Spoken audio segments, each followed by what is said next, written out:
everybody. Welcome back to the College Town Podcast. We'll see if that one made it in the episode. This week, we talk about Dan Hurley staying in stores. We talk about the College World Series being set. It's only 2 conferences. How about that? Yep. ACC and SEC. Yes, we talk about the 83 championship team from NC State suing the NCAA. You're welcome, Wolfpack. We talk about South Carolina making their coaching hire for baseball. North Carolina's state legislate is, playing God a little bit. And then we have a very, very heated best coaches in college basketball draft. We did our top 10. It got heated. We hope to see you in the episode. We hope you liked the video if you actually liked it, and we hope you subscribe. We'll see you. Bye-bye.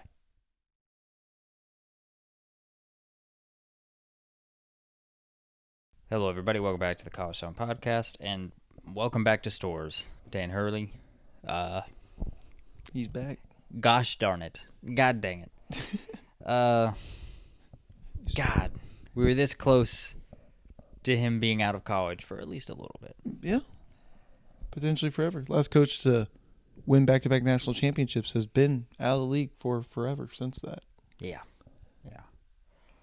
Following the same pattern, mind you.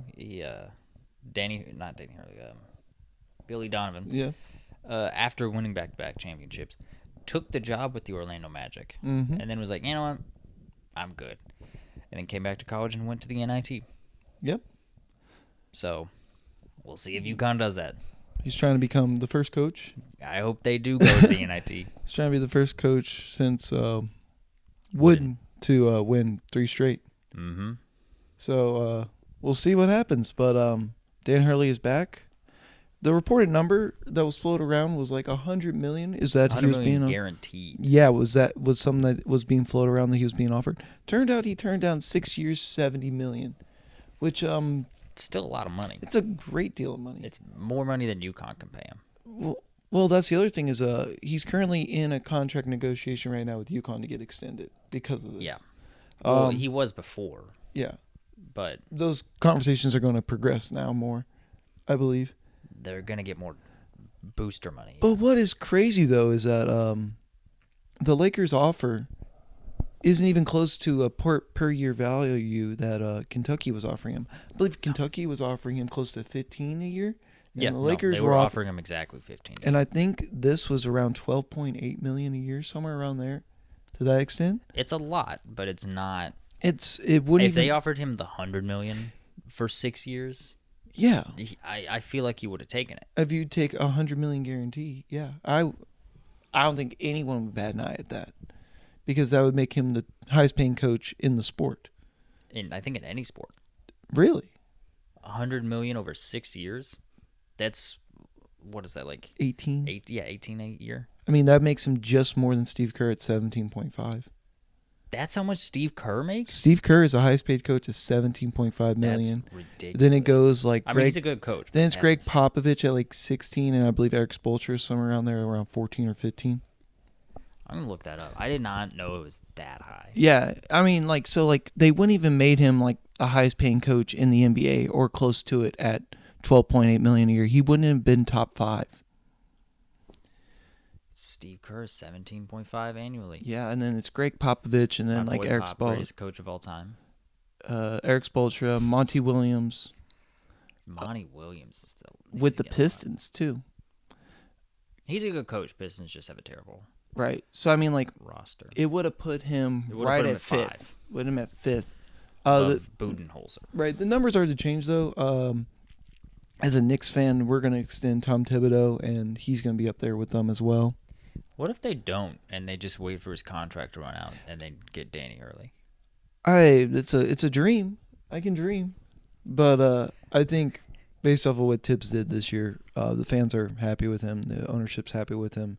The players have kind of bought in. So, but yeah, I mean, if you honestly think about it, it's like, oh my gosh, he might go to the Lakers. If there's a team that Danny Hurley might leave, UConn, it would be the Lakers. It's like it's the team of the NBA. It is the cornerstone. It's the franchise. It is it is a big market team. I mean, you could also say the Knicks or the Celtics. I suppose so, yeah. I genuinely thought he was going to go to the Nets Mm. because they had an opening. They I don't even remember who they hired, but they filled it up pretty quickly. It kind of makes you wonder, like, did they even kick the tires on Dan Hurley? Or did they ask him and he just immediately was like, no, I'm not going to the Nets? No. I mean, like, I think there's a lot of things to look at. It's like, okay, one is the money, obviously. Like, you do this as a job, right? And then two, it's like, how successful can he be with that roster? And it's like, if you honestly look at the Lakers, it's like LeBron has an option year, doesn't know if he's coming back or not. I think it's kind of depending on where his son gets drafted. And then two, it's also like they don't really have any picks because they traded for Anthony Davis. They went out and tried to get pieces to be competitive now. They don't really have like a future. They have picks still. They don't have too many picks. They have the 17th pick in the draft. No. But I'm saying, like, after this year, they don't really have like first round picks. Is that for Anthony Davis or would that be for like Westbrook? I'm honestly not too sure. I highly doubt it's still for Anthony Davis. I mean, they traded for him years ago. Oh, these are. No, I don't want to see who they drafted. The point is, you think the Lakers are much more of like a win now. Oh, 1,000%. Situation as opposed to a long term. It's not the same as like the Celtics. The Celtics are in both a win now and like, oh, they've got a bright future. So is that what you're saying? So to give you an idea, for this year's draft, they have a swap pick with the Pelicans, so the worst team. The Pelicans opted to give the Lakers the better pick. I saw that. Right, and so next year, the Pelicans get their first pick, mm-hmm. and then the year after that, they have a swap pick with Anthony Davis. So they have 2 first-round picks over the course of 3 years, and they have their own second-round picks. But 2020 next year, they don't have their pick, so they just have a second-round pick. So it's not as bad as I thought, but because they basically just don't have a first-round pick. Because the Lakers and Pelicans are both buns, which I don't know. Did you call them buns? Buns, yeah. What's a bun? Bun? They're just buns, man. They're just buns. Do you mean bum? No, buns. Like bread? Yeah. All right, I've never heard that before. Yeah, they're buns. Is that some of your New York Knicks lingo? I honestly don't know where I picked it up. I just know that's what that means. Like bums, buns, I don't know. It's one and the same, I imagine. Yeah, I know. I think it's one and the same in that you misheard bum one time. No, I don't think I did. Okay. I've heard. The point is Dan Hurley's back. I mean, do you think he would have succeeded in the NBA? Yeah, I do. Because learning about his scheme and stuff, what he's learned is that he goes to like football coaches and other things like that, where his whole idea when he sat down with Luke Murray was that their whole idea of offense is that they want to give a look and then have 8 or 9 different options off of that look. And so basically they sat down for the past 2 summers or more or less and devised schemes to where you can't really decipher what play they're going to run based off the look, or if you want to call it a set of what they're looking like. And so, and also it's just reactionary, but you got to have really smart players to run it. Like you got in the player. Yeah, that's why he scouts and recruits players that fit his system. He doesn't just recruit the best talent. Well, absolutely, because there's no point. I mean, in the Dan Hurley system, you're not going to basically just be, oh, I got the matchup I want, ISO ball. Let me work on this guy, get a bucket. Yeah. What it is basically you're going to do, there's a set system in place based off of what the defense gives you is what you're going to take, basically. Yeah. And it's a very impressive offense to see run. So if he has the right players and the right players and system to be able to run that system, absolutely. We've seen it for the past 2 years. It's worked phenomenally. Hmm. No, I mean he's a great coach. He's maniacal. The only thing about the NBA for me was, I want to make it clear, I thought he was gone. When I first heard this, I was like, oh, he's gone. And then when he's like, I'll make my decision Monday. They made a compelling case, and I was like, oh, he's staying. Yeah. It's like you're not going to go back to Connecticut to announce that you're going to Los Angeles. No. But personality-wise, do you think he would fit in the NBA? Because, who is Michigan's old coach? Oh, what's his name? You know. White guy. Yeah. Beilein, John Beilein. Yep, exactly. This is the exact thing that was said about Beilein. Everyone's like, oh, he has the most advanced offense in all of college basketball. It's an NBA offense, an NBA ready-made offense. And then he got to the NBA, got fired so fast. He got fired so fast because he just didn't mesh with NBA players. Well, I think that's what the main difference is, and I think we've talked about this before, between college and professional, is that with college, you are like, the coach is like the higher figure, and like, in that, like, almost like a coach. The coach is the czar. They're the dictator. Right. They run your whole life, right? Whereas like in like the NBA or NFL or wherever, they're more of like your coworker. You're both working towards a common goal. Yeah, like they're above you, but it's a collaborative process, especially in the NBA. Well, like as far as like the NBA goes, it's all the coach cares about is you show up for time for practice, you run the practices, and then you show up on time for games, and you play well in the games. That's all a coach cares about. Whereas like in college, it's like regimented, scheduled out. Like your coach kind of controls your entire year that you're on campus. To an extent of like weightlifting to practice to this to it's your time is blocked out in a way in college that it's just not in the pros. People are allowed to be more individuals. You don't have that same level of control over everything in the NBA. And Danny Hurley is a control freak. I mean, college, like most successful, college coaches are control freaks. All college coaches are narcissists. I've been saying it since we've started this. Yeah. The NBA is so dependent. Like the success of a coaches often, I think, just get scapegoated in the NBA. And so, like when the team's bad, when the GM is bad, and they don't put a good team around for the coach to actually go out and coach, a lot of times they're like, that coach sucked. It's like, okay, they might have, but it doesn't matter if your second best player is, is it going to be out of the league in 2 years? Well, it's also kind of messed up with the way the hierarchy is in the NBA, where basically the GM hires the head coach, right? And then basically signs all the players for the coach, right? Mm-hmm. And then he's like, I created an A squad. It must be the coach. And then everyone else is like, no, that team sucks. Yeah. I mean, it's like any sport, any professional sport. Oh, yeah, absolutely. But, I mean, like, as far as it goes, it's like, will the coach be successful or not? It does depend on talent. I mean, like, there's no non-all-star team that didn't win the finals since the 2003 Pistons. Yeah. That was the only team that won without a single all-star. Mm-hmm. So, I mean, like, you got to have talent to win in any sport, period. Yeah. Do you think Dan Hurley's going to go to the NBA at any point? It's got to. I mean, currently, the way it stands for him right now, it's got to be he's done everything that he's wanted to do in college, and there's nothing more for him to do. And he wants a new challenge. That's the only way I see it. Yeah, I think it depends on how long he can just keep winning championships, back to back to back.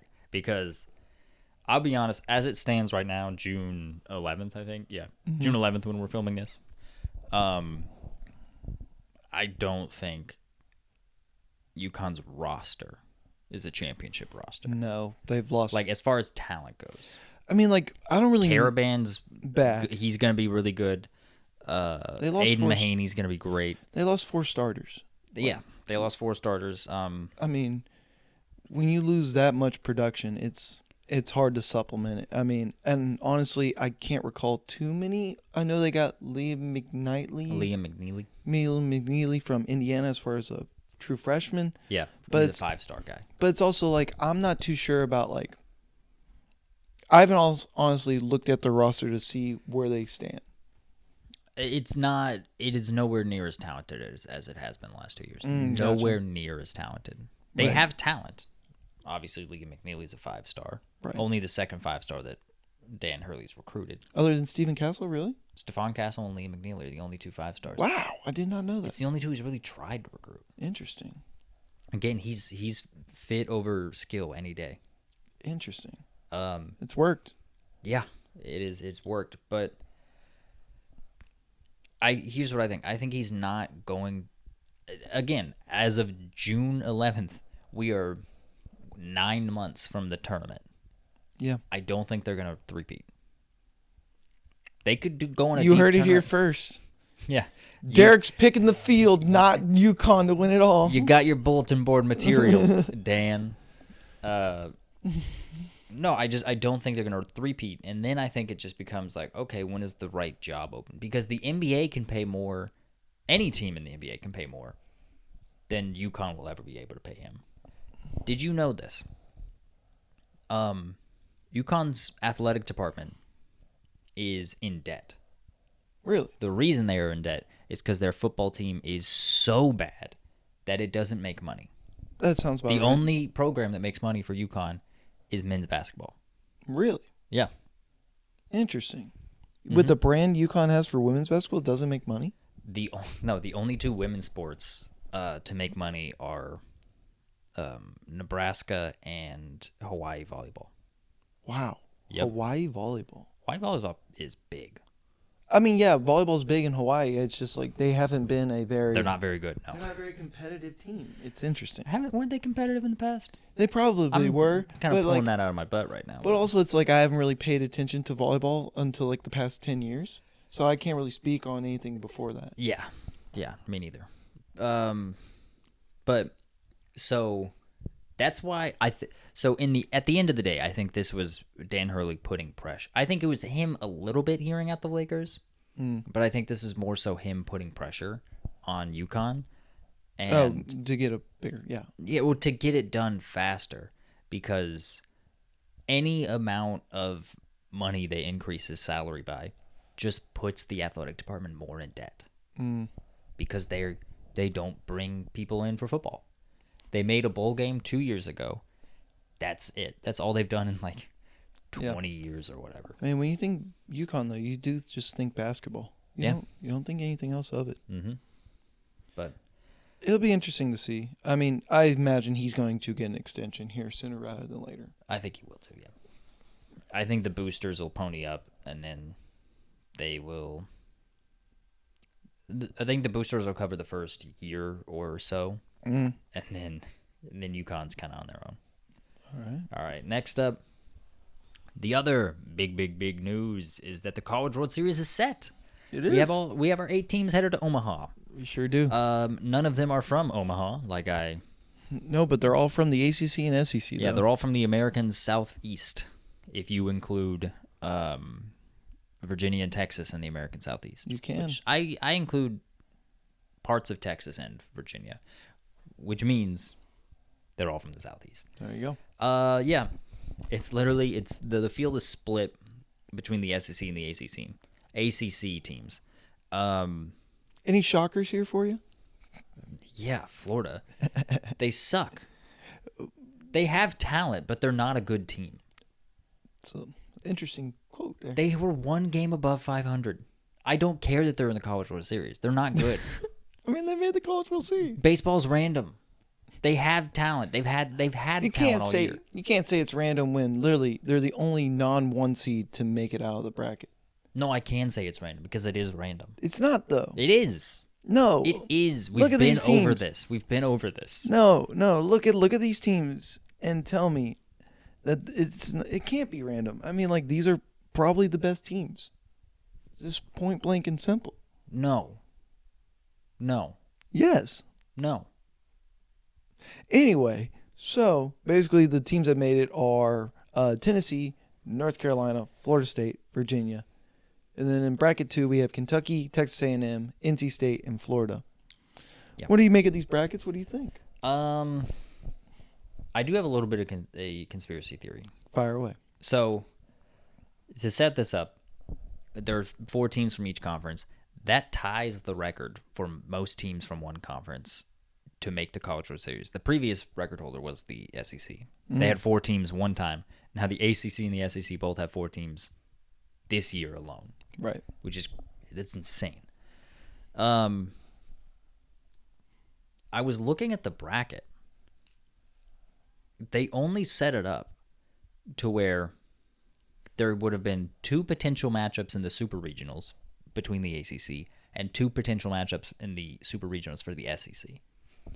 I think the committee wanted this to happen to the best of their ability.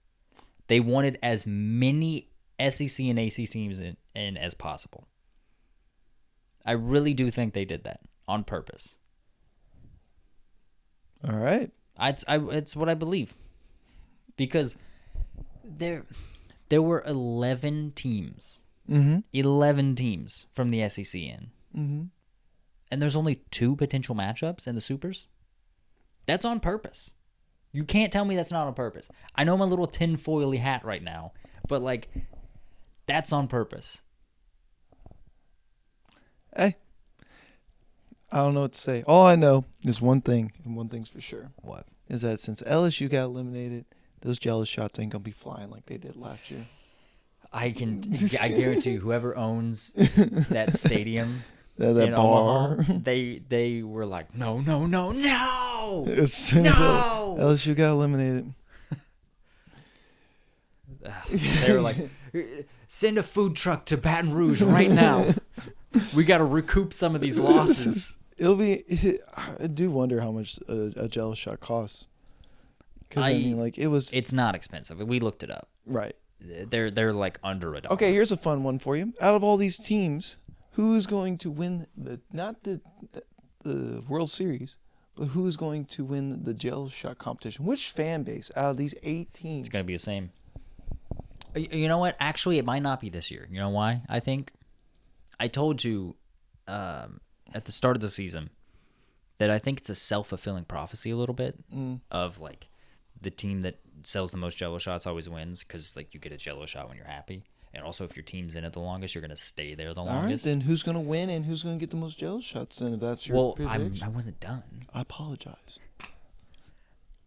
So I think it's a self-fulfilling prophecy. Right. Every year that they've done it, I think that's why. The team that the school that has the most jello shots purchased in their name is the school that wins the College World Series. Because of the virality of LSU just demolishing the record for number of jello shots sold, which was like 60,000. Yeah, an absurd amount. Right. I think a lot of people that go to Omaha, in their minds, are going to just equate, like, we need to buy jello shots. We have to be the team that buys the most jello shots. And so I think you're going to be getting these fan bases that are just competing to buy jello shots, and they're just going to, like, run it up. And ultimately, I do think, like, the longer you're in it, the more jello shots that are going to be bought in that school's name, just because those are the fans that stay there. And I don't think Virginia even has a shot at winning that. They don't have the fan base to do that. No, they don't. But I could see Tennessee winning, even if they don't win the College World Series, like the jello shot competition. See, I could see Tennessee in, like, A&M. Tennessee, A&M, Kentucky. Also, just geographically speaking, where Omaha is, I feel like A&M could travel the best. Yeah.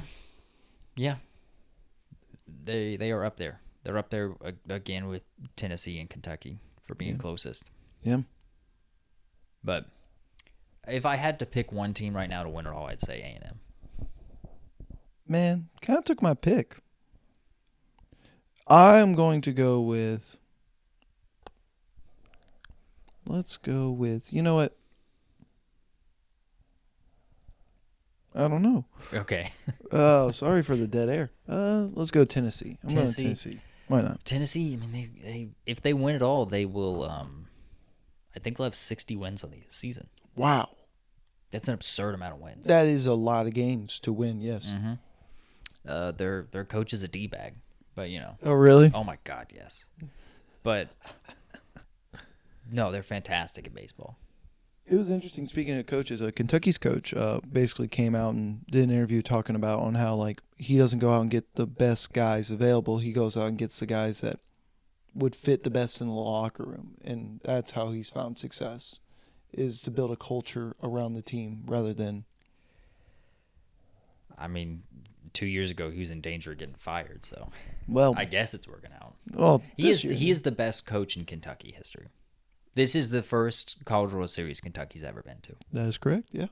First time they ever won a game in the Super Regionals. Oh, Was really? against- I didn't realize that. Previously they were 0-4. Their pitcher Mason Moore in the game 2 was having a no hitter through like 5 innings. The only problem is that he walked in like 2 runs, so he walked like 6 guys. Jesus. But I mean, like, hey, he still had a no going for a good period. You know,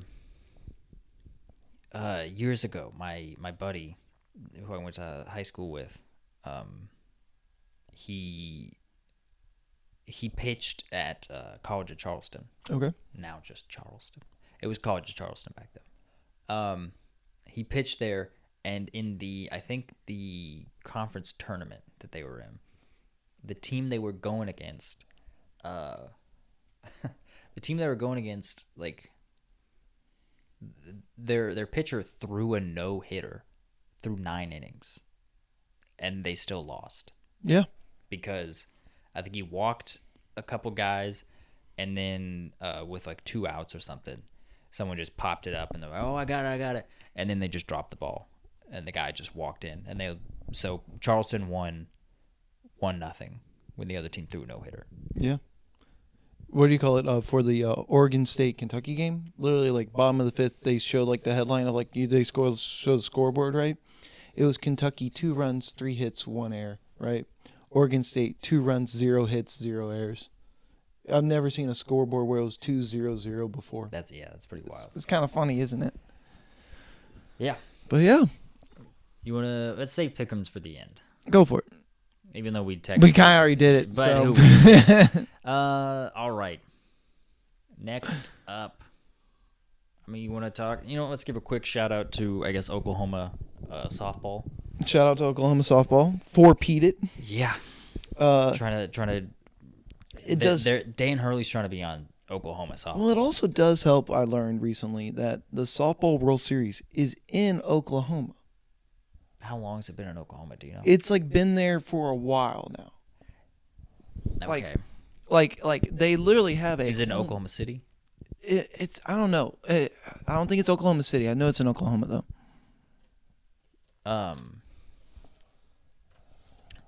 I could see that being like Oklahoma City, Oklahoma. Yeah.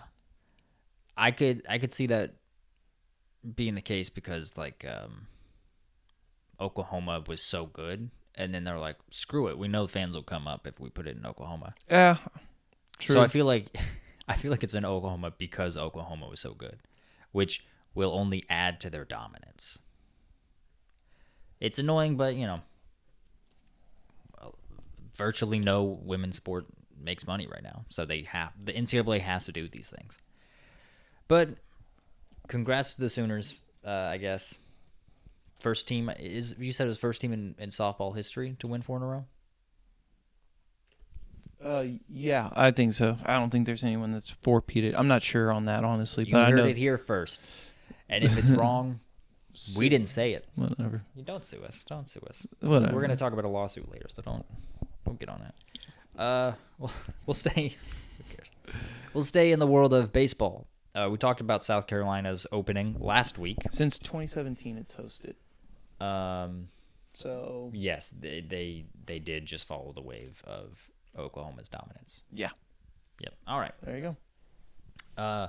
Anyway, we talked last week about South Carolina having an opening in baseball. We talked about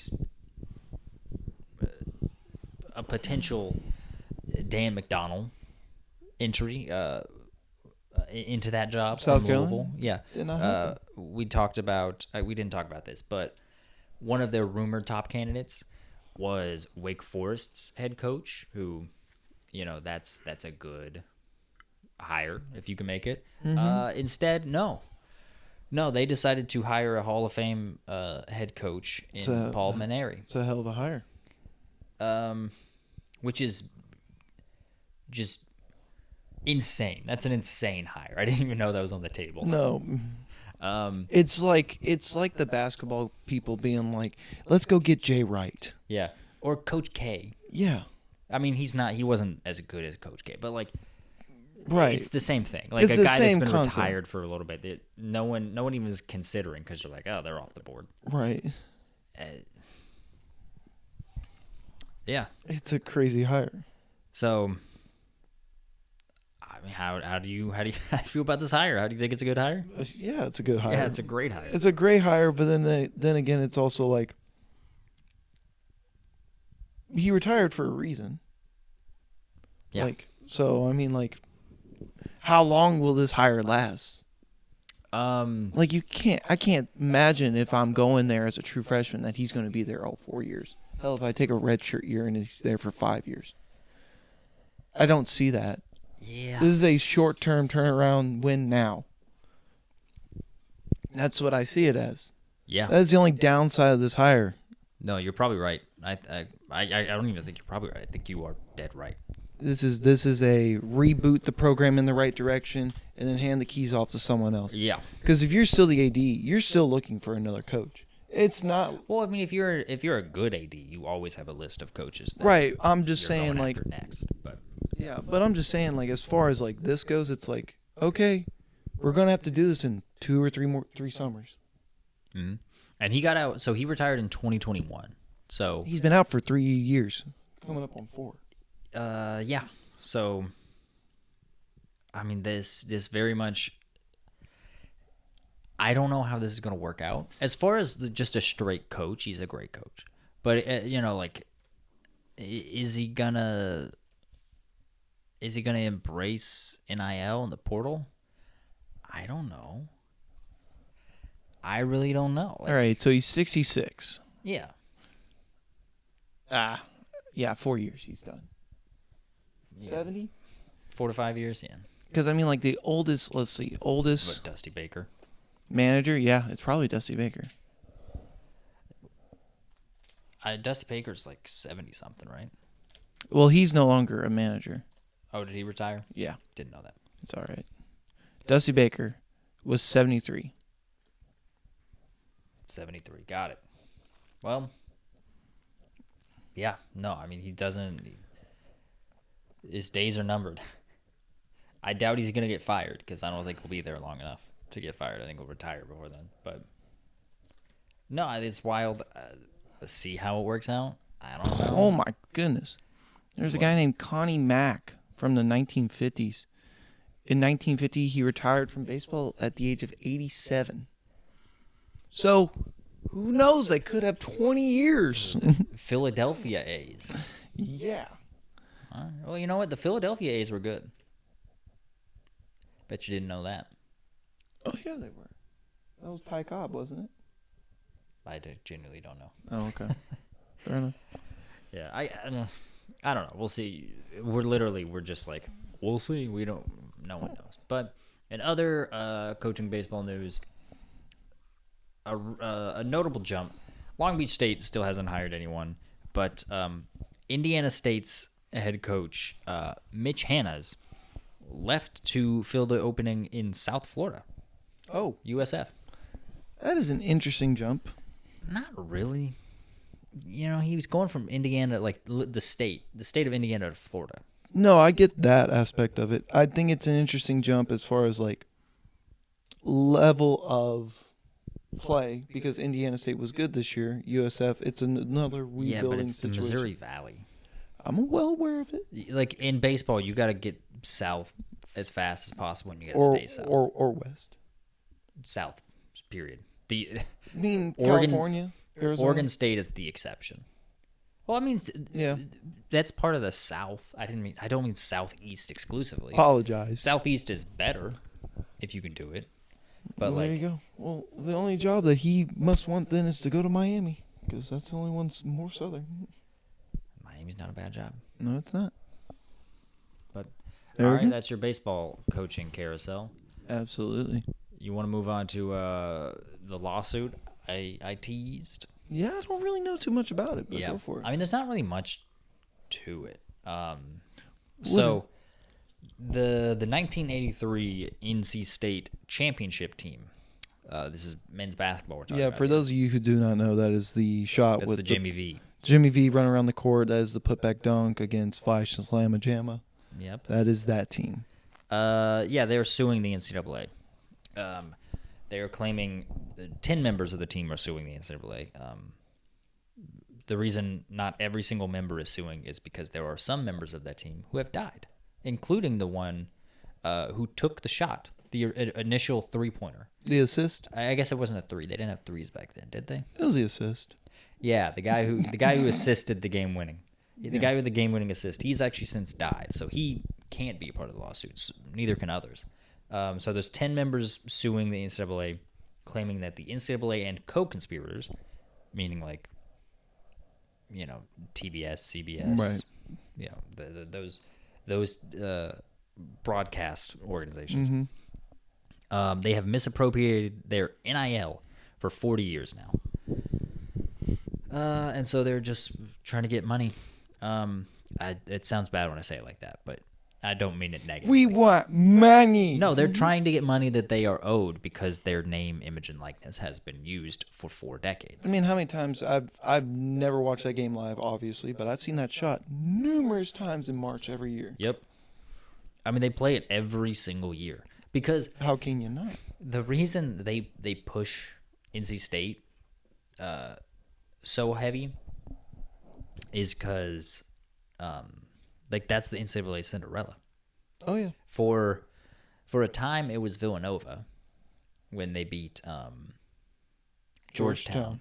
But as time has rolled along, it turns out that that Villanova team was coked out of their mind.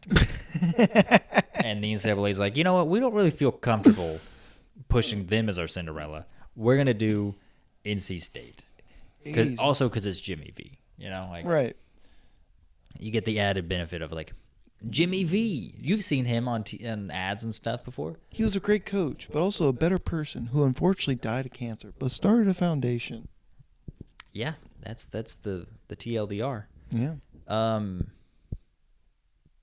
I've said this many times because we talk about many lawsuits because that's what college has turned into. Yeah, it sure has. I don't know if there's merit for this, in all honesty, because the antitrust settlement that only went back to 2016 because there's a statute of limitations. I don't know if they can sue for this.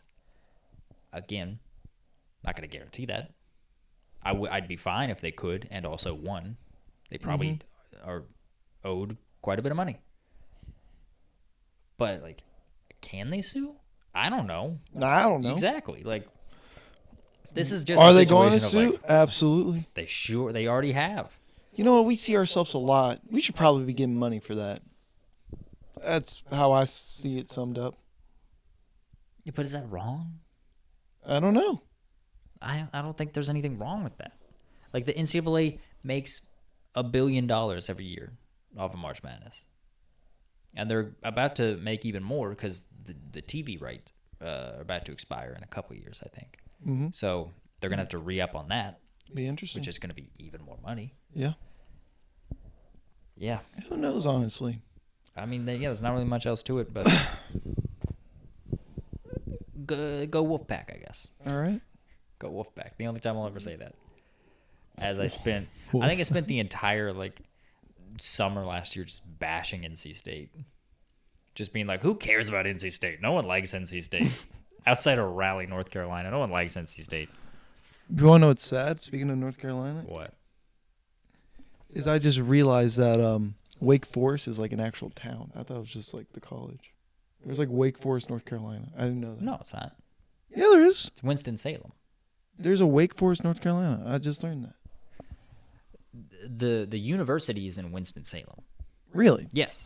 Then where the hell did I pull this from? Nowhere.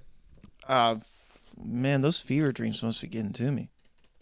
It does say it's a town in North Carolina, Right, I know. but that's not where the university is. It's kind of weird, isn't it? It's in Wake County, which is just north of Raleigh. I love their oats. Wait, that's Quakers. Yeah, That's Pennsylvania, it right? sure is. Ah. Well, You win some, you lose some on that. I think you lost a lot on that one. It's okay. Okay. I'll win some later on. You know what? Let's Just like this draft. let's keep our focus set in the capital of North Carolina, which would be Raleigh. The North Carolina State Legislate. State legislate. I don't know what it is as the body as a whole. They're Congress. They're state Congress. They have proposed a bill. It has not been voted on yet, but they proposed a bill that would require. This bill makes a lot of assumptions involving conference realignment. Why are you assuming? The bill proposes that North Carolina University, every single year, or I guess University of North Carolina, UNC, every year they have to play NC State in football and men's basketball, and they have to play ECU, Charlotte, or App State in football and men's basketball every single year. This is very clearly. This is like when your mom tells you, "Hey, go outside and play with your little brother." Yeah, this is very clearly. This is the state Congress just being like, "Hey, we know you're gonna leave. Let Timmy tag along with you and your friends. They're like, we know you're leaving soon. Yeah. We're gonna chain you And to Timmy's these schools." back there on a tractor while you got his bikes, and he's barely trying to keep up. Yeah. There's no hope for him. So it's an interesting one. So the person that proposed this bill, the state congressman that proposed this bill, is an alum of App State. Whoa, shocking. Yeah. So he's. Don't forget about us. I think his motivations are thinly veiled there. I think that's very clear there. Yeah. He wants to still watch football at his alma mater. Interesting. It's interesting. Very, very interesting. Yeah.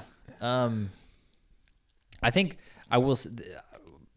This does make NC State have to play Charlotte, ECU, or App State every year as well. Is it just one of them? Just one of them. Don't have to play all three. Interesting. Okay. So you can you can rotate. And or you could just be like, screw you, App State. We're playing Charlotte every year. Like, just stick it to the legislator. I think you can do that. I mean, you got to pick one. NC State picks Charlotte. Well, I'm picking UNC my favorite, picks okay? This is my ECU. little mini-me here. We're going to play them every year. We're going to write them a check, and we're going to beat them by 70, okay? I'm going to be honest. If they're being forced to play them, I don't think they're paying them. No. If I'm North Carolina or I'm NC State, when I'm scheduling these games, if this gets passed, if I'm scheduling these games, I'm like, I'm not paying you guys. We have to play you. It's illegal for us to not play you. Right. I'm not paying you a dime. Which honestly will end up hurting the smaller universities. Potentially, yeah. I mean, like, if they can't keep up competitively, like on the field and on the court, it will hurt them. Well, yeah. Well, I mean, like, there is such thing as a check game. Yeah. I mean, App State a couple years ago pretty famously got paid $1.25 million to then turn around and beat Texas A&M. Yeah, and then they also did in the early 2000s against Michigan. Yeah. App State, they're some giant slayers. They are. It is funny though, because imagine, like, what is it? So it'd be Duke. Is it just the North Carolina system, school system, or is it like all just UNC and North Carolina NC State? Okay, so Duke's not in it because they're a private school. I mean, how funny would it be though if like North Carolina and NC State were just like, yeah, we're gonna play Charlotte and East Carolina. In East Carolina, and just be like, whatever, App State. Just ice out App State. Yeah. That would I wouldn't hate that. If this gets passed and they did that, that would be extremely entertaining. It would be, wouldn't it? Yeah, simply because clearly the guy just wants App State to play North Carolina. To have some State. relevancy, yeah. Yeah, that's it's funny. It would be. But Founded. I'm pretty sure that the law also, if this gets passed, which I don't know if it will or not. I really don't know. But if it gets passed, I think it mandates, like, you can't just, if you're North Carolina, you can't just play them at Chapel Hill every year. You have to go there every now and then. Oh, wow. That really sucks. Which, I guess from that standpoint, it probably helps the smaller schools. Because they get some revenue off of it? Yeah, they get some home. But the whole tickets. idea, though, is like you pay them a check and then you make the money off the gate receipts and the concessions as well. And so everyone wins. Someone still turns a little bit. The bigger schools turn somewhat of a profit still by paying out that money. Mm-hmm. And then the other smaller school gets a check. Yeah. That's why you go into wherever. That's why WKU played like Alabama back in the day. They play them next season, game 1. Exactly. Or week 1, yeah. Why does Rice play Texas? To Money. try. Well, that's a JFK speech. Oh. He's like, why do we try to go to the moon? Because we can. Why does Rice play Texas? Because they can. No way that was like the next line in that quote. Really? Yeah. Oh my goodness. It's one of those two orders. Wow. Yeah. Did not know that. Yeah. JFK said that. Kind of a huge insult to Rice. Why does Rice play Texas? Because they can. Well, I mean, like, I could play Texas. I don't want to play Texas. Yeah. I think Rice played Texas this past year and got destroyed. Yeah. Had that quarterback that was the journeyman all across. JT McDaniels? Not McDaniel. JT Daniels? Sure. Is it just Daniels? Yeah, I don't know. It's not. I know it's not McDaniel. He was all over the place. No, he played a ton of. I think he lost to Texas every single year. Yeah, he played like 4 years. He played Texas every year. And lost to him every single year. Is it more impressive that you're a starting quarterback for 4 different schools, or the fact that you played one team every year and you still find the latter? The Texas one is far more impressive. You know what? Okay. I mean, Louisville plays Kentucky every year, but yeah, but if you, let's say you were the czar of a state, pick any state, I don't care. Okay. You're the dictator. Word. Emperor Roth. What did you just do? I don't know. Just did that. Oh, I thought you did like this for a second. I was like, I don't even know what that is. I don't know what that is either. I know. That's why I was scared. So what is that? I don't know. You're the one who came up with it. I thought you did it. Did that. You can see out of my peripheral how I can make that mistake, right? Yeah, because this and this. I mean, yeah, because Yes. you see it like, yeah. Okay. Hey, we're moving on from that. Let's hope that's not a dog whistle for anything.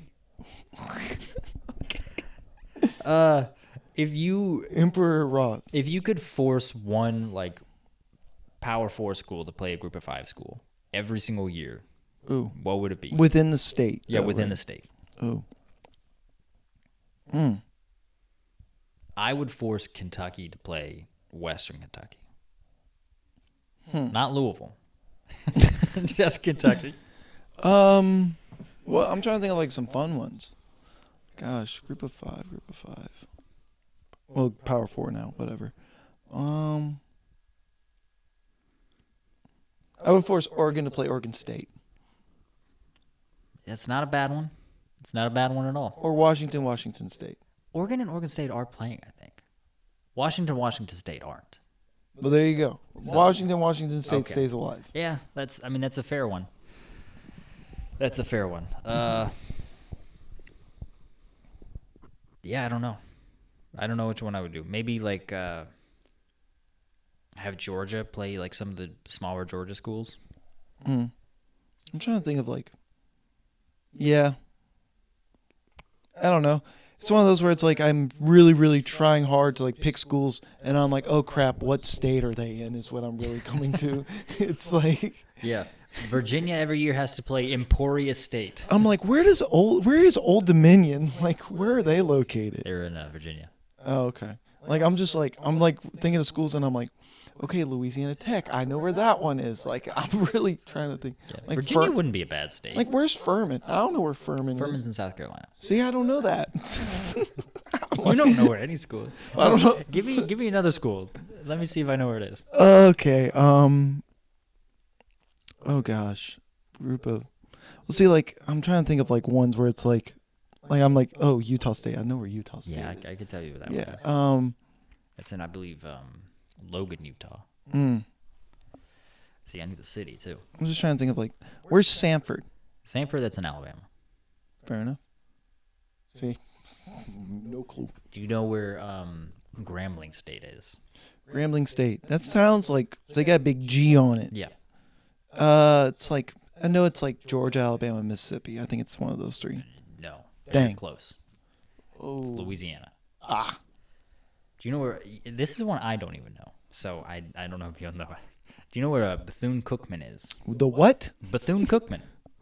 Who? Bethune-Cookman. How am I supposed to know who Bethune-Cookman is? You've never heard of Bethune-Cookman? No, I've heard of Bethune-Cookman 5 minutes ago. It sounds like a name.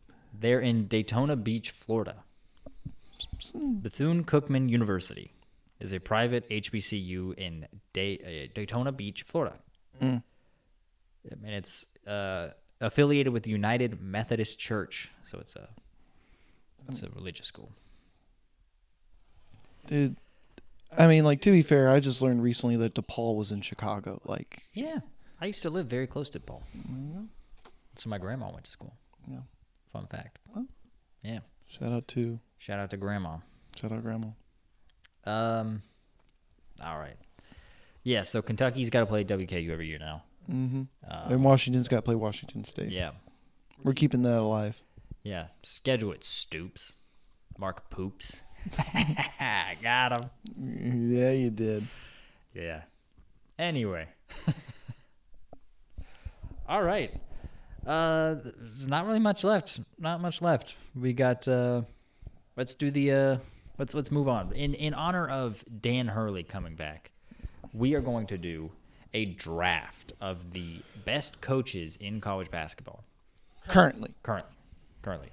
So here's what I propose. I propose we do a serpentine draft, also known as a snake draft. Yeah, so 1, 2, 3, 4, 5, yes. 6, 7. So you basically get the first pick, and then it's 2 straight consecutive picks. Now here's a question. Who gets the first pick? Yes. I say we do best 2 out of 3 rock, paper, scissors. Okay. Ready? Ready? Rock, paper, scissors, shoot. Dang. Boom. Rock, paper, scissors, shoot. Rock, paper, scissors, shoot. Rock, paper, scissors, shoot. All right. Do you want the first pick, or do you want second and third? I'm going to take the first pick. Okay, fair enough. And you already know who it is. Give me Dan Hurley. All right. Well, here's a tough one. Yeah. All right. So I made a list, and I don't really fully agree with it, but I'm going to. Do I follow it?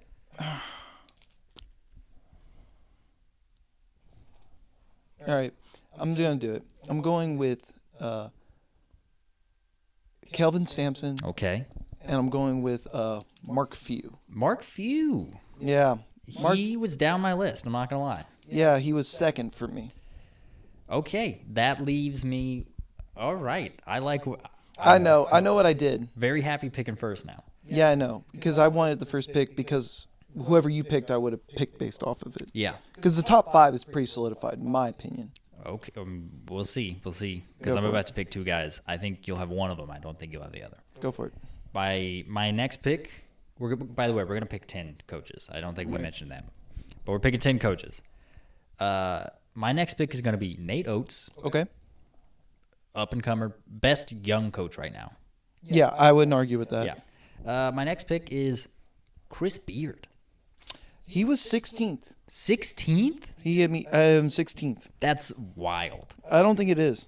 That is wild. I'll explain. Okay. So I'm very happy with this. So I've got Mark Few. I've got Kelvin Sampson. Dan Hurley won the last 2 national championships. Give me the last 2 coaches to do it. Before him, I got Bill Self and Scott Drew. Bill Self and Scott Drew. Okay. Not bad picks. I don't hate those at all. For my next picks, I'm going to go with the only remaining coach on the board that has multiple national championships in college, Rick Pitino. He wasn't even on my list. All right, there we go. We got some dissent here. among the two. He was pretty high on my draft board. I will explain my draft board once we're done. All right. But So I looked for the keyword current here. And recently between Iona and St. John's, I've not seen the progress. So that's why I he didn't. spent 1 year at St. John's. Right, and before that he was at Iona. They were one of the only schools in the country to be competitive with UConn. That's why he's on my list still. I don't have him there. All right. I still have one more pick. Oh, So apologies. Rick Pitino, you got that one. Bruce Pearl. I got Bruce Pearl next. 23rd. 23rd for you? I am 23rd. Dang. Give me Bruce Pearl, baby. All right. So next up, I'm going to go with Mark Few, Kelvin Sampson. I mean, I got my 2, 3, 4, and 5. And I'm going to go with, you took my 6 at Nate Oates. So I'm going to go with Greg McDermott. Okay. And kind of a surprising one here, but I'm going to do it. Give me Mick Cronin. Mick Cronin, he's in the middle of my list. He's there. No, he's a very consistent coach. This last season was rough. It was a bit of a departure from the norm. Prior to that, he'd been to the NCAA I don't know, what was it? I think he went 11 straight years at Cincinnati. He missed it his first year at UCLA, and then he went the next 3 years. So what is that? 14 out of 15 years he made the tournament? Yeah. With a Final Four, an Elite Eight, and a Sweet 16 in there. That's pretty good. Yeah, it is. I don't hate that pick at all. All right. See, I've got my next two guys. There you go. Perfectly lined up here. I don't think you're going to like them. Go for it. Next up, I have Matt Painter. I actually was going to pick him next. Okay, all right. And then Tommy Lloyd. He's flamed out in the tournament a little bit, but I think he's so good. I think he's good. I had him at 18. Okay. All right, so I have 7 coaches. How many do you have? 6. 6, okay. So I'm going to go with Eric Musselman. That's off my board. And then I'm torn between 2 guys right now. You know what? We'll go with it. Nah, because the other one's got a Final Four. Brian Dutcher. Okay. He was not on my list. Yeah. First guy not on my list. Yeah, I'm going with Brian Dutcher. It's not I don't hate that pick though. No. He's good. He's shown what he can do when he has talent. Right. My next one, this is a hot coaching name. I think this might be divisive a little bit. Go for it. But I guess it is my 8th pick. And my 9th pick is also going to be quite divisive. I'm going to pick TJ Otzelberger at Iowa State. Didn't even think of him. I forgot about him. Great pick. Great pick, I know. Great pick. Forgot TJ, about him. I got Otz. And I'm going to pick Tony Bennett. Virginia. Tony Bennett was on my board, but he didn't even crack my top 25. Tony Bennett, that's my guy. That's who I'm picking. Currently, no. All right. So that means I'm going to go with Rick Barnes. All right. And Hubert Davis. Hubert Davis was not on my list. I considered him. 1, 2, not 3, on my list. 4, 5, 6, 7, 8, 9. I think that's it for me. That's it for you? All right, and I think I've got 1 pick left. Yeah, I think you got 1. I'm going to go Brad Underwood, Illinois. He was right below them. He was at 15 for me. All right, man. That's good for me. I think that's a good solid list. So run me down the coaches you have. What, my big board? My big draft board? Your 10. Who's your 10? I got Dan Hurley, Nate Oates, Chris Beard, Rick Pitino, Bruce Pearl, Matt Painter, Tommy Lloyd, TJ Otzelberger, Tony Bennett, and Brad Underwood. Okay. It's a good list. I mean, here's mine for you. I've got Mark Few, Kelvin Sampson, Bill Self, Scott Drew, Greg McDermott, Mick Cronin, Eric Musselman, Brian Dutcher, Rick Barnes, and Hubert Davis. Hubert Davis is an interesting one. So I like him. I think he's a good coach. So I'll break down my selections and what I did. I did it systematically. All right. So what I did is I feel like since COVID, the game has changed. Sure. So, and since 2021 to 2024, we've had tournaments, right? So 4 years of results we can go back and base it upon, right? So what I did is I assigned point totals for how far they've gotten in the tournament in the last 4 years.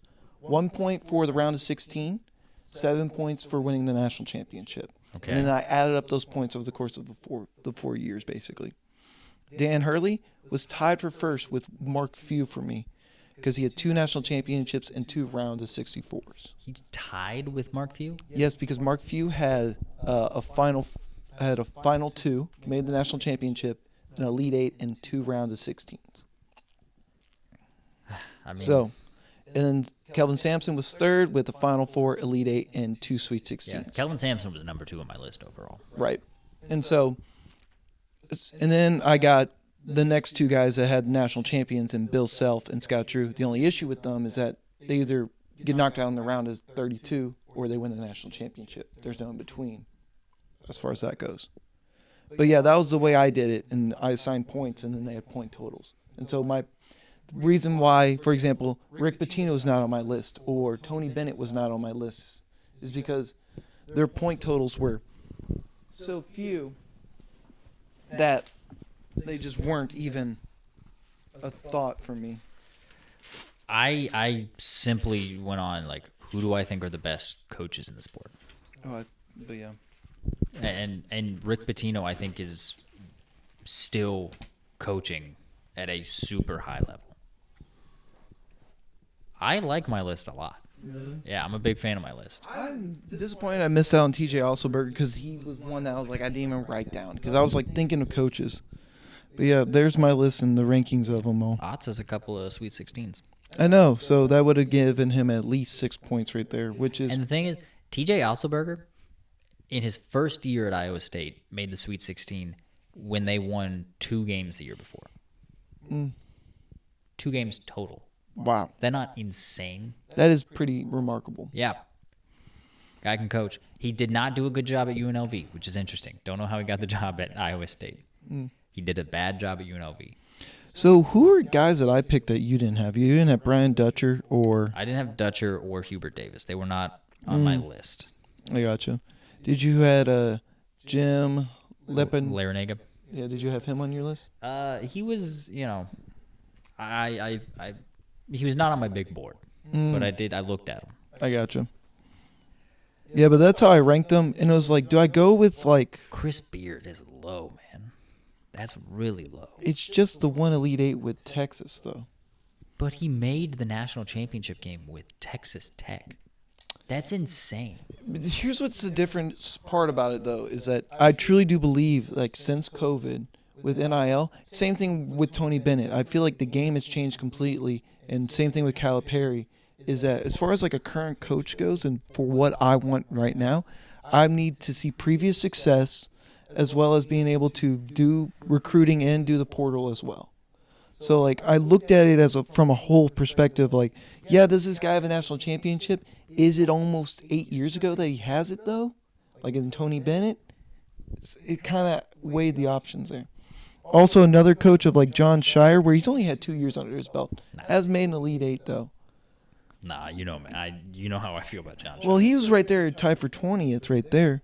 Just only having 2 years under his belt. Bruce Pearl's low, too.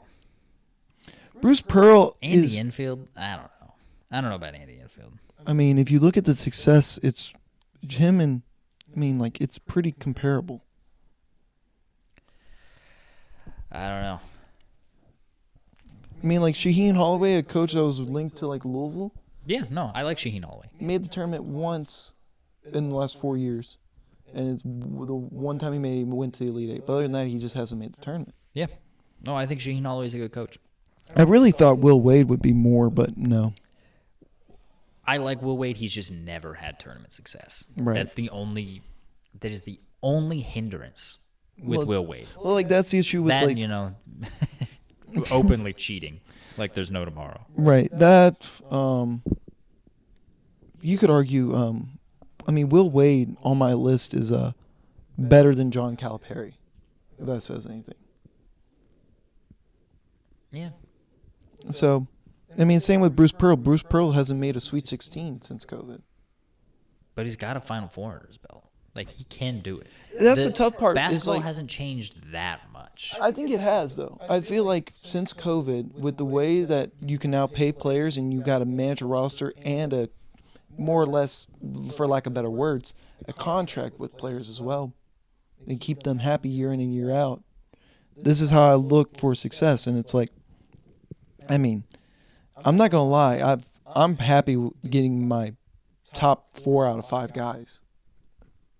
I really think I did really well here. I got Nate Oates was the one that stung a little bit. I wanted to see if he could fall to me. I got 3 out of my top 4, and I got 4 out of my top 6. I'm happy with that.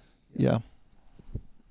It's just interesting, different viewpoints on it. Because I was like, I knew like you probably didn't have like Mick Cronin on your list, or you No, didn't. Mick Cronin was on my list. Really? He wasn't as high as you, but no, he's on my list. Yeah, McDermott. I did have McDermott. He's hovering around the same range as Mick. Fair enough. But yeah, let us know in the comments who you felt did better. You know, we'll do a poll. How about that? Yeah. We'll do a poll, and you can vote on who has the better list of coaches. No worries. No worries. No worries. It sounds like someone's worried. Oh, I'm pretty confident in mine. I'm confident in my list. You might look. I know I'm hedging my bets already. You might get votes solely based on. I think the people that vote in polls are young people. I'll be perfectly honest. I mean, I think I'm going to win the poll simply because I have Dan Hurley. I mean, you do have Dan Hurley. I mean, as far as like winning coaches go, you went older. So like you went Tony Bennett and stuff like that. Like if it was like all-time current coaches, Tony Bennett's up there for me. Sure. No questions. Rick Pitino's Tony Bennett was a little bit of a legacy pick for me, but I do still think he's a good coach, and he's attempting. He's said it. We'll see. You know how it goes in practice, but he said he's attempting to change his offensive system. That to me, if he does it, it's going to elevate him substantially. Because right now he is severely fallen. Yeah. In the eyes of like, coaching circles. Yeah, as far as like legacy goes, it's like Rick Pitino's not on my board because he just hasn't done anything since leaving Louisville. But he then the same he thing. was out of basketball, like college basketball, for so long, and then he went to Iona, and he should have made the tournament this year with St. John's, year 1. I think Rick Pitino is fine with the portal. I think he knows what he's doing. I think they just don't have the funds. But I just look at it from that perspective of like current. It's like personally, like we both didn't draft Tom Izzo, great coach. No, because I think the game's past Izzo. Right, and I think that's the same for Bennett and for Rick Pitino. I don't agree with you. I think the game is past Izzo, both from he doesn't utilize the portal or NIL, and on the court. Mm-hmm. They're not as good as they once were. And Pitino teams are still good. They're still good. He should have made the tournament every single year at Iona. They just were in a one-bid league. And they got snubbed 2 times. It's as simple as that for me with Rick Pitino. With Tony Bennett, his offense is extremely outdated. I'll give you that. But his defense has not changed. It's one of the most stout defenses in the country. He says, I'm projecting here a little bit. Yeah. But he says that he wants to change his offensive philosophy. He needs to change his offensive philosophy. And as far as recruiting in both the transfer portal and high school, Virginia is not helping him out at all. Like the university. They were trying to get players in the portal that didn't meet academic standards, and the university was like, tough luck. We're not helping you out. So he had to adjust to what he was doing. I think he gets it now as far as the portal. He gets it. I think he just doesn't have the support from the university. I think if he were at a different school, I think he would be pulling in better transfers than he is. I mean, I'll put it this way. Losing by 20 to the playing game last year, Abysmal. it's not a good look. It's abysmal. I agree with you. And honestly, since since the national championship that he won in 2017. 2019. Was it 2019? Yes. Okay, apologies. When they beat Chris Beard at Texas Tech. Right. I'm saying it's different, though. I truly do believe. College basketball is different, but the game of basketball is not that different. Well, the game of basketball is never going to be completely different. I don't think that no one's going to argue that at all. I don't know. It's pretty different now than it was in like the early 2000s. Back to the baskets. It might be coming back in college, but it's not as. I think analytics has definitely had its part in that and what is considered more efficient offenses. Yeah.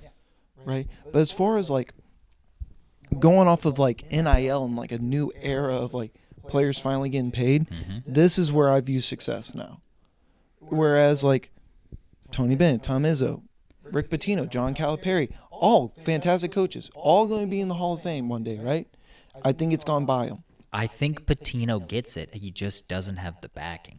Like if you look at all the players St. John's was in on in the portal that they just didn't close, it's some good players. They just don't have the money to compete. They just don't. They don't. And in Iona is not even in the same stratosphere as other schools as far as NIL. Right. And so I'm saying like there's a reason why he went to that school to get his restart. And there's a reason why he viewed himself as a comparable level to that. It's because of all the stuff that happened, right? It's not he viewed himself as comparable level. It's Iona was the only one willing to take a chance on him. Right. And so that's why you accept it. No one was afraid to take a chance on Rick Pitino because of coaching acumen. It was because of the off-the-court stuff. Right. And that plays a factor into how he does on the court. I don't agree. Yes. I don't agree. If you watch St. John's, no, but it's like saying I'm the best player ever, but then also being like, well, prove it. And it's like, well, I just am. No, you got to prove it. You can't just say that. My proof is that if you watch him, if you watch those games, they didn't make the tournament this year. They should have. That's your no. Yes. What do you mean? They should have made it. They didn't though. Okay. Why couldn't? If they should have made it, they should have solidified themselves in the fact that they should have made it. Don't give me that argument. What are you talking about? They should have won more games then. Why didn't they win more games? It was his first year. Oh, so we're just going to build on excuses for him and say that he's a fantastic coach? He is a fantastic coach. So what is he going to do, win the national championship next year? St. John's I didn't say that, no. Then what are you trying to get at then? Is Shaka Smart going to win the national championship? No. Okay, what about Hubert Davis? No. Well, Hubert Davis is 13 on or I guess he's 12. He's tied for 12. Tied for 12. That's up there. It is up there. He's not even considered for the national championship? No, not this year. Okay. What about Creighton? Because he's tied for 6. Greg McDermott is. I mean, if he continues what he's doing, if he continues to have the same success, I think they just got Baylor, what's his name, Baylor back. Shireman is out of eligibility. I thought he was coming back. No, they got Kalkbrenner back. Kalkbrenner. And Baylor Shireman is the reason they had so much success last year. Honestly, if I'm being completely honest with you, it is the top 6 coaches I feel like have the best shot of winning next year, right here. Maybe not Scott Drew, but like Bill Self did phenomenal. Why not Scott Drew? Their team's going to be great next year. Okay, maybe top 6. I'll include him then. I'll give myself more, but I feel like Dan Hurley, Mark Few, Kelvin Sampson, based off of the transfer portal and the recruiting classes they have coming in, these top 6 coaches have the best shot. And I don't think that's really a big argument to be made. Would you take these top 6 coaches, which is Dan Hurley, Mark Few, Kelvin Sampson, Bill Self, Scott Drew, and Nate Oates, or would you take the field? And the fact that you're contemplating that makes me realize that this is a damn good list. Relax. Here's what I think. I mean, the way college sports in general works is it's the top teams have a shot, and then other people are just playing the game too. But the other thing about it, though, is that the top teams usually have the top coaches because the best coaching wins you national championships. But I would take Baylor's roster with Rick Pitino. over Baylor's roster with Scott Drew. Yeah, and what I'm trying to get at is there's a reason why Rick Pitino's not even on my list is because he will never get that roster. St. John's doesn't have a good NIL collective. And I'm telling you, he will never get back to that point where he was with Louisville or Kentucky or even Providence. It's not because of him, though. It's because of the off-the-court stuff. It's because the FBI threw his name in an investigation that it shouldn't have been in. I don't know about his name shouldn't have been in it. It shouldn't have. It's all legal now. Rick Pitino is the only one still getting flack, other than the assistants who are now blackballed from the sport. But he's the only head coach still getting flack from that. Actually, no, I take that back. Will Wade, too. Those two are the only ones still getting flack. And they are great coaches at low-level schools. Right. Rick Pitino less so, because he's still in the Power 5. He's still at a high major school. Right, and they bent the rules and broke them in a time where they were not allowed to do that. Everyone was. Everyone was. Are you kidding me? Everyone was. Okay, like Sean Miller, we know for a fact was doing it at Arizona. We know that. Yeah, Bill Self was. Yes.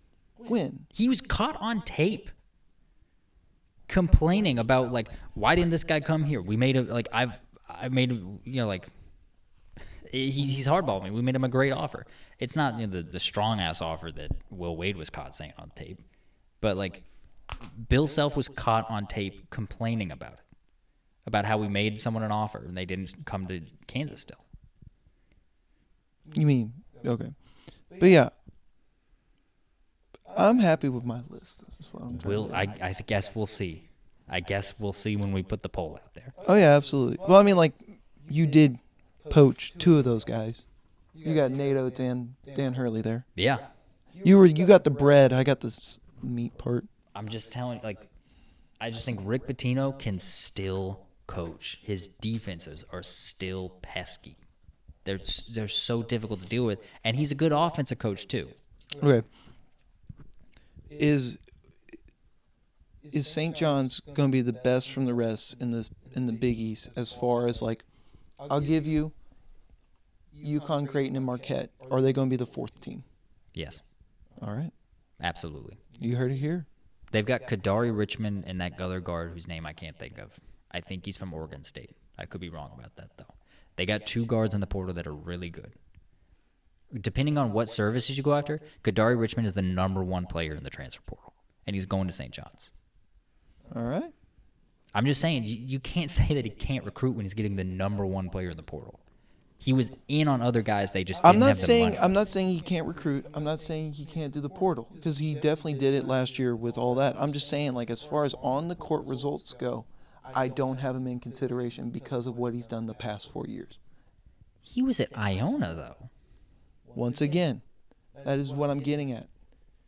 I think it's a flawed system. I think it's a flawed system. I don't think it is because I'm not going for legacy picks in Tony Bennett, Rick Pitino right now because they haven't shown. I'm reaching with Tony Bennett. I'll give you that. I like the Tony Bennett pick, but I'm reaching with it. Rick Pitino, I don't think I am. This draft was based off of current. Who do you currently want? Yeah, I know. And so that's what I'm going off. I told you. And I'm going off of recent success. I would take Rick Pitino with Baylor's roster over Scott Drew. To me, that's what's current right now. I would take Kansas's roster with Rick Pitino over Bill Self any day of the week. Any day of the week. All right. You have a debate between Mark Few and Rick Pitino with Gonzaga because I think Mark Few is a phenomenal coach. He was up there. I think he was, and my list he was right below Pitino. But it's right below. They're right next to each other. My list. Mm-hmm. So in my eyes, Rick Pitino's like up here. See, part of me wanted to go Oates and Sampson, and maybe I could have gotten Few. Maybe I could have gone. Because I was like, I should go Oates. You could if you would have got Sampson and Oates, you would have also got Mark Few. Yeah.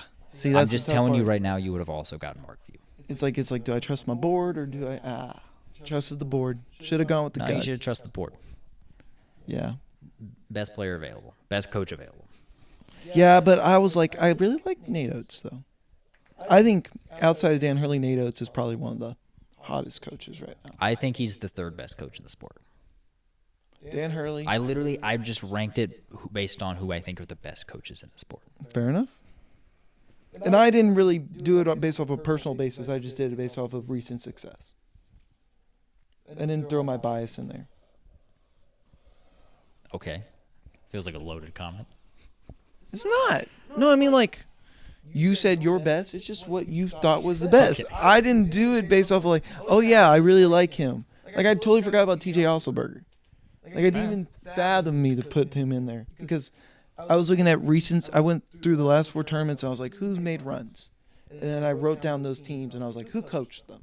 And then I started to create the list. All right.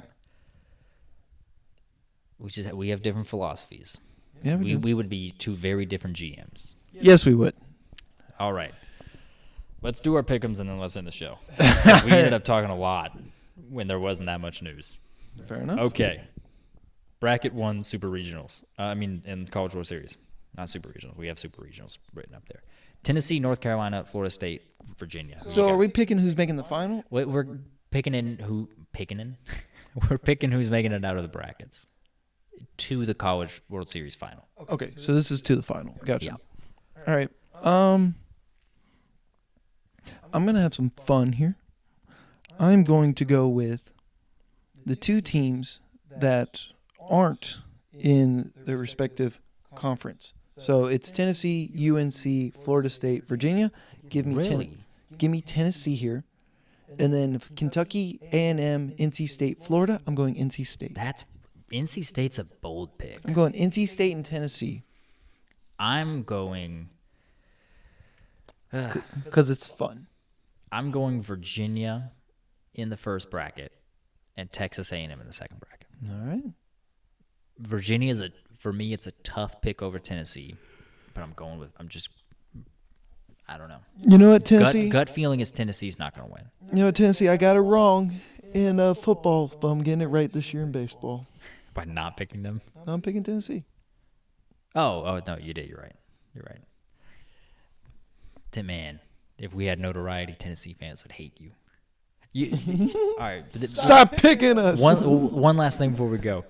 For the longest time, when Lee Corso would do his mascot picks, the headgear picks, every single time Clemson was on College Game Day, every single time he picked Clemson, Clemson would lose. And then he picked Clemson over Louisville in 2016. And the fans chanted, "Pick again, pick again." Well, we got it right though. Yeah, no, he broke the curse. All right. That is our God, we went almost an hour and a half. How about that? Okay. Well, thank you for watching the episode. I hope you vote in that poll if you stuck around this far. And we'll see you next time. Bye-bye.